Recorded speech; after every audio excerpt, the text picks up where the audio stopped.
Yeah, I think for me was at a young age, I realized that people treated me differently because of where I was from. I didn't know my dad, still don't know his name. I came from a drug-filled, abusive home. I remember coming home, we didn't have lights, we didn't have electricity, we didn't have water, we didn't have food, we went to bed hungry. My dad was super abusive to everybody in the household.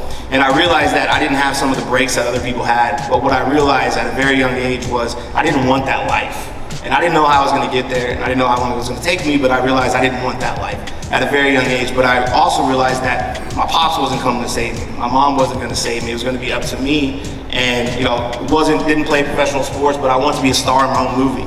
And I got the chance to write that movie. Right, and so it was super hard, but I realized that, hey, I want to create my environment to be a product of me, not for me to be a product of my environment. And it was hard, man. I don't think people tell you that enough when you grow up like that. There was a moment in my life where I slept on a park bench. I was 14 years old. I had nowhere to go. So I had school the next day. That was the only time I got to eat. And I remember sitting there. It was cold. I was alone. I was hungry, and I was crying. And I'm 14 years old. I'm a kid. I have nowhere to go. And I remember falling asleep, and I remember when I went to sleep, I was like, I wonder if I'm gonna wake up in the morning. That was my thought process. Because how do you survive this? This is the worst point of my life. I'm homeless. I woke up the next day. And something changed me that day. I was grateful that I was able to wake up again. Because I didn't know if I was. And I knew from that point was like, hey, this life sucks. This is terrible. You can't get any worse than this. Why don't I just go try to do things? And I failed my way to success over and over and over again. It took me 5 years to graduate high school.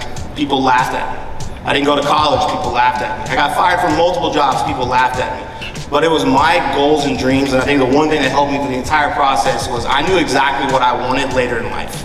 And I never gave up on that. So when something happened, when adversity struck, it couldn't waver me off my path because I knew where I wanted to go.